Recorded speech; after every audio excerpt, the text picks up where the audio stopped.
그리스도교, 즉 기독교 안에는 로마 카톨릭과 로마 카톨릭에서 분리된 정교, 카톨릭에 반하여 나온 개신교, 그리고 개신교의 신학과 카톨릭의 교회 체제를 사용하는 영국의 성공회로 나눌 수 있을 것입니다. 기독교 하면 무엇이 먼저 떠오르시나요? 자신들만 진리를 가지고 있다는 독단적이고 배타적인 집단이죠. 기독교 하나님은 예수를 믿지 않는다는 이유로 어린아이들도 지옥에 보내시는 무서운 분이시죠. 이처럼 부정적인 이미지를 떠올리시는 분이 있는가 하면 다른 종교와 마찬가지로 마음의 평안을 얻으며 착하게 사는 종교라고 생각합니다. 라며 여러 종교 중 하나로 여기시는 분도 있습니다. 그러나 이 두 가지 시선은 기독교의 본질을 아는데 전혀 도움이 되지 못합니다. 우리가 어떤 사람이나 주장에 대해서 좋다, 나쁘다를 결정하기 위해서는 먼저 그것에 대한 정의가 바르게 이루어져야 합니다. 만약 우리가 친일파에 대해서 역사적으로 정리하고 싶다면 친일파에 대한 정의부터 내려야 합니다. 친일 행적이 있는 모든 사람을 친일파로 보아야 할까요? 어쩔 수 없이 친일하는 척했다가 친일인지도 모르고 가담한 사람들까지 모두 친일파로 본다면 이는 마구잡이식 마녀 사냥이 될 것입니다. 혹은 이를 이용해 정적에게 친일이라는 프레임을 씌우려는 야비한 정치인들의 도구가 될 뿐입니다. 기독교가 대충 이럴 것이라 생각하고 비판한다면 이 또한 매우 비이성적인 일입니다. 교회라는 이름으로 저질러진 악행만을 보고 기독교를 바라본다면 기독교의 본질은 전혀 이해하지 못하게 됩니다. 기독교를 바르게 이해하는 것은 믿는 사람에게는 신앙의 출발점이 되고 서구 문명의 주류 가운데 살고 있는 우리에게도 서구 문명을 이해하는 데 큰 도움이 될 것입니다. 비기독교인들뿐 아니라 많은 기독교인들조차도 신앙은 이성과 상관없이 믿음만을 강조하는 것이라고 생각합니다. 그러나 기독교는 전혀 그렇지 않습니다. 지난 2000년이라는 시간 동안 기독교는 세상의 비난과 신앙인 스스로가 제기할 수밖에 없는 질문들에 대해 가장 합리적이고 이성적인 답변을 찾아왔던 종교입니다.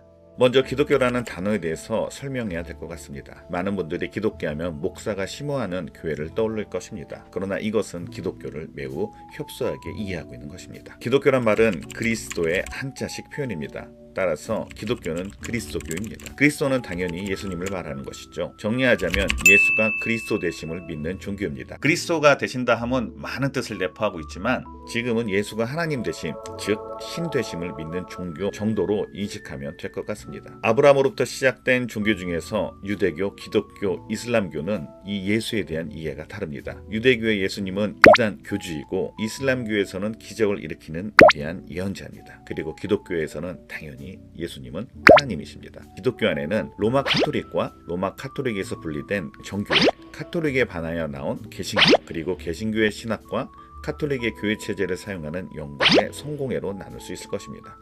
그런데 많은 분들이 개신교를 기독교로 이해하는 경향이 있습니다.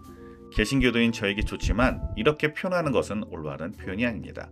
그러므로 제가 설명하고자 하는 것은 개신교 입장에서 본 기독교가 가장 적절한 표현일 것입니다. 여기서 한 가지 흥미로운 사실은 각 종파마다 성직자들이 취하는 삶의 스탠스에 꽤나 재미있는 차이가 있다는 점입니다. 아시다시피 가톨릭 사제들은 평생 독신으로 살며 결혼을 하지 않습니다. 대신 술과 담배에는 비교적 자유로운 편이죠. 반면 개신교 목사는 결혼하여 가정도 꾸릴 수 있지만 술과 담배는 엄격하게 금기시됩니다. 그렇다면 다른 종파들은 어떨까요?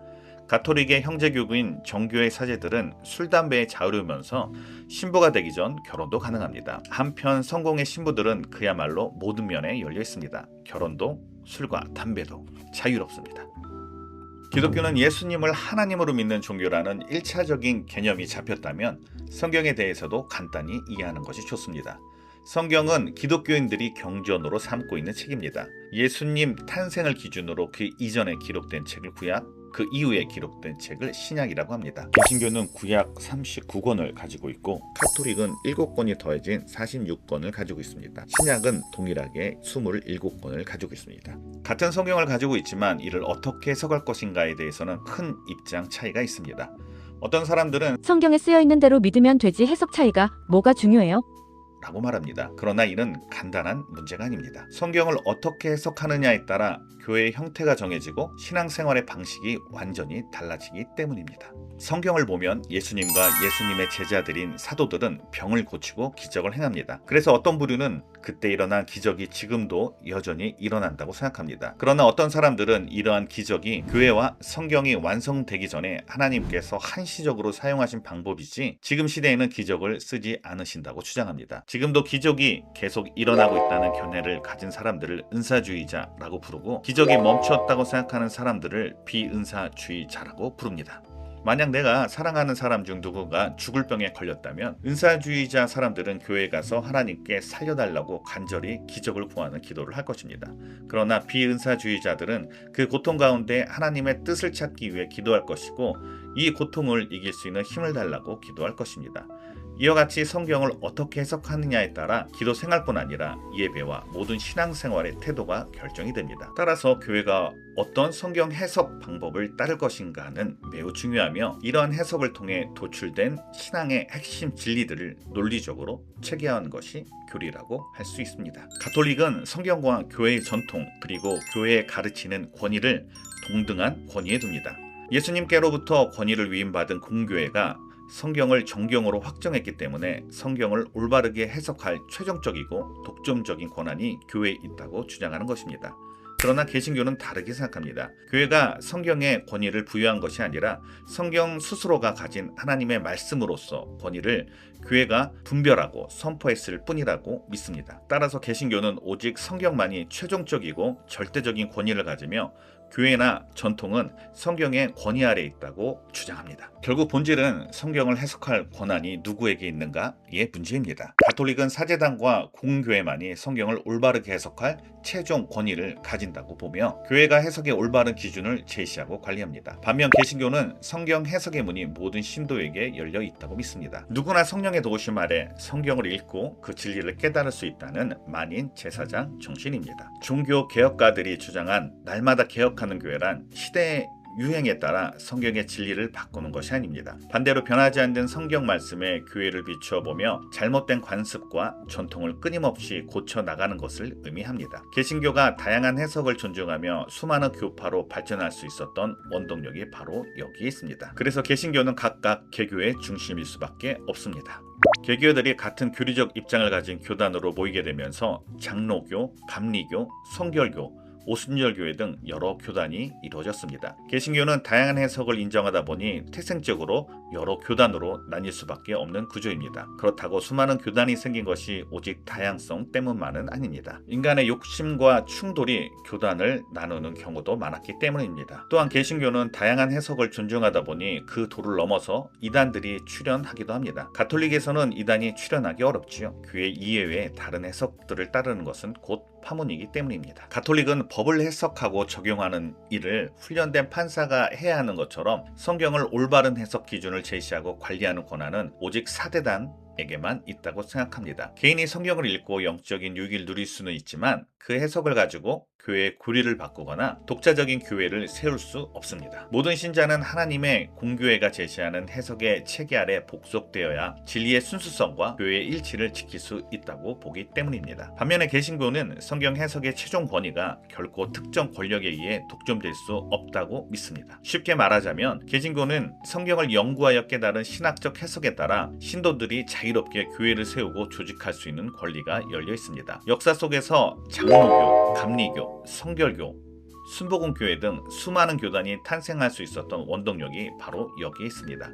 개신교는 태생적으로 하나의 거대한 제도적 교회가 아니라 각각 성경 해석을 바탕으로 세워진 다양한 교회들의 연합체제인 것입니다. 물론 가톨릭 내부의 신학적 다양성이나 해석의 자유가 전혀 존재하지 않는다는 뜻은 아닙니다. 가톨릭 역시 2000년의 거대한 역사 속에서 프란체스코의 도미니크 교회, 예수회 등 수많은 수도회와 학파들이 다채로운 영성 및 학문적인 해석을 폭넓게 존중해 왔습니다. 다만 가톨릭은 보편교회가 공교회에 통해 선포한 결코 타협할 수 없는 핵심적인 도구마들인 삼위일체와 그리스도의 신성, 교양의 수장권과 사도의 전승, 그리고 떡과 포도주가 실제 예수의 살과 피로 변한다는 화채설을 포함한 칠성사의 신비와 같은 교리체계를 엄격하게 수호합니다. 즉 가톨릭이 이 절대적인 진리의 울타리를 공교히 세워두고 그 견고한 중심축 안에서 조화로운 다양성을 추구한다면, 개신교는 그 울타리 자체를 오직 성경에 비추어 재정의하며 울타리 밖으로 뻗어나가는 역동적인 다양성을 지녔다는 점에서 본질적인 차이가 있습니다. 저는 여기서 개신교가 맞다, 가톨릭이 맞다를 이야기하려는 것이 아닙니다. 다만 개신교가 다양성을 인정하지 않는다면 그것은 더 이상 개신교가 아니라는 사실을 말하고 싶을 뿐입니다. 그렇다고 다양성을 인정한다는 것이 모든 해석을 수용한다는 뜻은 또 아닙니다. 당연히 이단들과 명확히 구분되어야 하는 기독교만의 단단한 합의가 있어야 합니다. 그래서 개신교는 어떤 교리들에 대해서 결코 타협할 수 없는지, 어떤 교리에서는 서로 다양성을 인정할 것인지를 명확히 하여 정체성을 지켜나가야 합니다. 타협할 수 없는 핵심 교리를 바탕으로 기독교의 정의를 세워나가야 하는데, 솔직히 이야기하자면 이것 또한 그리 쉬운 문제가 아닙니다. 이 이유 역시 개신교가 가진 다양성 때문입니다. 가톨릭과 개신교의 차이를 쉽게 비유하자면, 가톨릭은 대기업 체제이고 개신교는 자영업자들의 연합 체제입니다. 가톨릭은 하나의 일관된 교리를 만드는 것이 어렵지 않지만, 개신교에서 다양한 목소리를 하나로 모은다는 것은 쉽지 않습니다.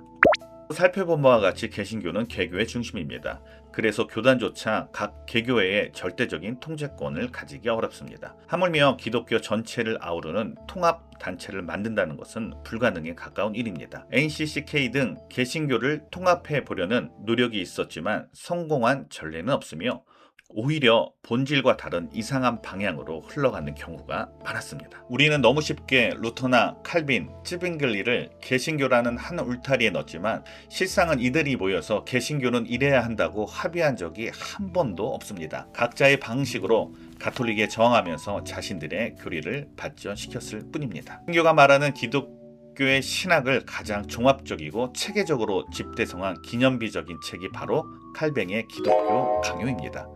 이 책이 개신교 역사의 기념비적인 책인 것은 맞지만, 이 책의 신학적 내용에 동의하는 사람만큼이나 동의하지 않는 사람도 많이 존재합니다. 이처럼 개신교 신학은 다양할 수밖에 없고 합의를 도출하는 것이 매우 어렵습니다. 그렇다고 기독교를 정의할 수 없다는 뜻은 아닙니다. 나와 무엇이 다른지가 아니라 우리가 무엇을 같이 바라볼 수 있는지를 살펴보고, 기독교가 타협할 수 없는 핵심 교리가 무엇인지를 밝히면 그 이외의 것들에 대해서는 얼마든지 다양성을 인정할 수 있습니다. 기독교는 예수가 하나님 되심을 믿는 종교라고 말씀드렸습니다. 그러나 신학계에서는 예수님의 신성을 믿지 않고 성경을 경전이 아닌 그저 학문적 연구의 대상으로만 보는 사람들이 있습니다. 우리는 이런 사람들을 자유주의 신학자라 부릅니다. 자유주의 신학자들은 전체 신학자의 20-30% 정도가 되지 않을까 개인적으로 생각합니다. 신학자들은 신앙을 바탕으로 성경을 연구하는 정통파 신학자들입니다. 자유주의 신학자들 중에는 이성으로 기독교를 변화하고자 노력하는 분들도 많았습니다. 이 자유주의 신학이 출현할 수 있는 철학적 배경을 제공한 인물은 임마누엘 칸트입니다.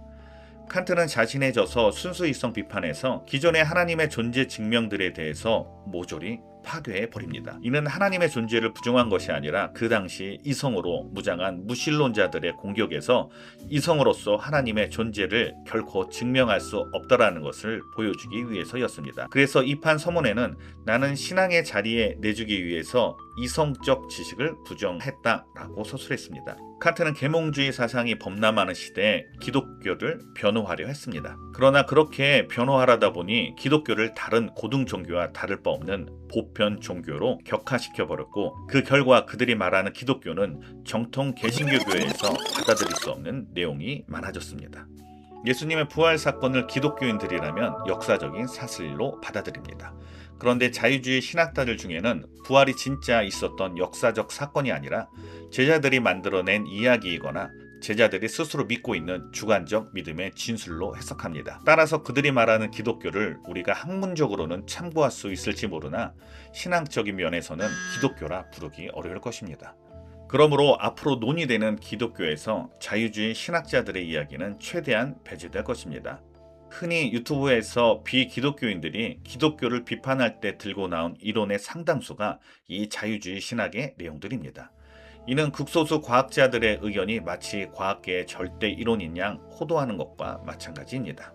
예를 들어 인문학적 지식을 앞세워 기독교를 비판하는 어떤 대중 지식인은 정경에 포함되지 못한 외경인 도마보붕을 들고 나와 현재 기독교인들이 예수를 잘못 믿고 있으며 진짜 예수의 가르침을 따로 있다고 주장하곤 합니다. 기독교의 역사적 부활을 지우고 그저 마음의 깨달음만 강조하는 도마복음이야말로 진짜 기독교의 본질이라는 것입니다. 그러나 역사학계와 신학계의 객관적인 팩트는 전혀 다릅니다. 도마복음은 사도들이 모두 죽고 난 뒤 2세기 중엽 기독교인의 탈을 쓰고 나타난 이단 사상, 영지주의의 산물일 뿐입니다. 초기 교회가 철저한 역사적 신학적 검증을 거쳐 진리가 아니라고 명백히 걸러내준 비주류 문서를 가지고 와서 1세기 사도들의 생생한 목격담이 담긴 사복음서를 가짜라고 선동하는 것은 참으로 우스운 일입니다. 이는 현대의학의 주류 암치료법을 무시하고 검증되지 않은 민간요법 하나를 들고 나와 현대의학은 다 사기라고 외치는 주장과 다를 바가 없습니다. 정통주의 교회 안에는 여러 가지 사상들이 있습니다. 근본주의, 오순절주의, 개혁주의, 은사주의, 그 많은 분파 중에 하나가 복음주의입니다. 그런데 복음이란 단어가 정통교회에서는 너무나 중요하기 때문에 복음주의라는 말을 정통교회의 대표성으로 이해하는 사람이 많습니다. 그래서 그대로 사용하도록 하겠습니다. 자유주의 신학자라는 단어도 마찬가지입니다. 종교개혁가들이 목숨 걸고 외친 자유는 교양의 사슬과 인간이 만든 거짓 전통에서 벗어나 오직 하나님의 말씀에만 복종하겠다는 거룩한 자유였습니다. 즉 인간 권력으로부터는 자유롭되 하나님께는 철저히 매이는 역설적인 자유였습니다. 그런데 이런 자유가 언제부터인가 인간 중심의 신학을 지칭하는 단어가 되어버렸습니다. 그래서 저도 부득이하게 자유주의 신학자라는 말을 쓰지만 한 가지 오해하지 말아야 할 점이 있습니다. 이름에 자유라는 단어가 포함된 교회나 단체 중 대다수는 이러한 인간 중심의 신학파와는 전혀 무관하다는 사실을 꼭 염두에 두셨으면 합니다. 복음주의 진영의 교회는 크게 보수와 진보로 나눌 수 있습니다. 어떤 이들은 진보는 개혁적이고 보수는 전통을 지키는 것이라 단순히 생각하지만 교회 안에서는 이 개념을 가지고 나누어도 어느 정도 부합합니다.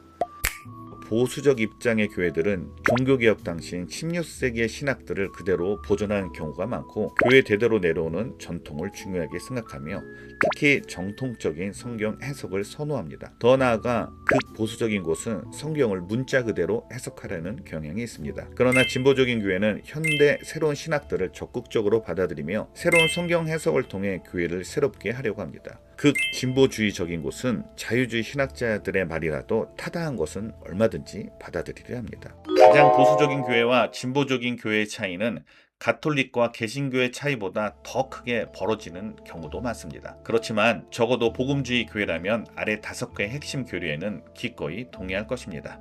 창조주 하나님, 둘째 삼위일체 하나님, 셋째 성경의 무엇소, 넷째 예수 그리스도의 죽으심과 부활, 다섯째 예수 그리스도의 재림과 하나님 나라의 도래. 이 5가지를 바르게 이해한다면 복음주의 기독교가 무엇인 파악하는 데 큰 도움이 될 것입니다. 물론 이 명제들을 보고 동정녀 탄생이나 원죄 교리 등을 넣지 않은 것에 동의가 잘 안 되는 분들도 있을 것입니다. 그런 부분은 저의 개인적인 신학적 의견으로 보아주시길 바랍니다. 복음주의 교회 중에서 가장 보수적인 교회를 1로 하고 가장 진보적인 교회를 9로 한다면 저는 6, 7 정도 될 것 같습니다.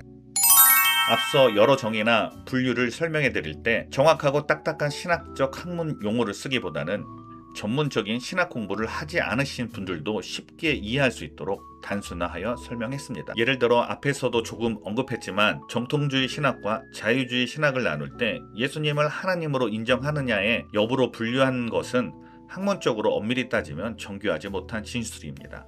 그러나 신학적 배경이 없는 분들이 쉬운 개념을 가지고 출발할 수 있도록 단순화한 것입니다. 단순화는 이해는 돕지만 약간의 오류가 따를 수 있다는 점을 염두에 두시기 바랍니다. 앞으로 기독교에 대해 차근차근 설명해 나갈 텐데 이는 다양한 의견 중 저의 개인적인 선택과 견해라는 점을 이해해 주시고 자신이 아는 바와 다르다고 해서 무작정 이단 취급하지 않으셨으면 좋겠습니다. 건전한 토론은 언제나 환영이지만 인신공격과 막무가내식 비난은 삼가 주시길 바라는 마음입니다. 최대한 서로 다른 신학적 입장을 공평하게 다루려고 노력하겠습니다. 다음 시간부터는 위 5가지 주제를 가지고 본격적으로 뵙도록 하겠습니다. 그리고 앞으로 영상에 맞는 책들을 추천할 것인데 상중하로 구분해서 할 것입니다. 상이라고 쓴 것은 신학적 지식이 있어야 읽을 수 있는 책이고 중은 일반적으로 독서를 계속하신 분이라면 읽을 수 있는 책입니다. 하는 누구나 읽을 수 있는 책으로 구분하도록 하겠습니다. 순서가 추천순입니다. 기준은 제 기준입니다. 먼저 추천할 것은 로안 윌리엄스의 그리스도인이 된다는 것입니다.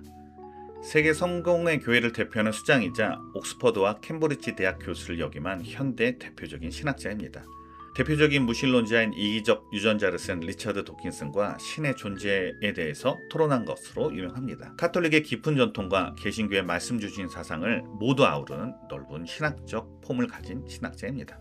두껍고 지루한 교리서가 아닙니다. 세례, 성경, 성찬, 기도라는 기독교의 가장 핵심적인 4가지 행동을 통해 그리스도인이 된다는 것은 도대체 어떤 삶을 사는 것인가를 우아하고 깊이 있게 풀어냈습니다. 기독교에 막연한 거부감을 가졌던 비기독교인이 지성인들에게 신앙의 진짜 영적 깊이와 품격을 친절하게 안내해주는 책입니다. 다음으로는 로드니 스타크의 당신은 종교개혁을 오해하고 있답니다. 로드니 스타크는 특정 종파의 이익을 대변하지 않는 세계적으로 권위 있는 미국 출신의 종교 사회학자입니다. 철저히 객관적인 역사적 사료와 통계 데이터를 통해 종교의 흥망성쇠를 학문적으로 분석한 학자입니다. 종교개혁자들은 모여서 합의한 적이 없다라는 다소 낯선 역사적인 사실을 사회적인 데이터로 명쾌하게 설명해주는 책입니다. 개신교의 역사의 과도한 낭만주의적 신화를 걷어내고 가톨릭과의 갈등 속에서 일어난 실제 분열과 각계 전투의 역사에 있는 것을 그대로 보여줍니다. 세상이 기독교에 대해 던지는 얄팍한 비판과 오해들을 역사적 사실에 기반해 조목조목 바로 잡아줍니다.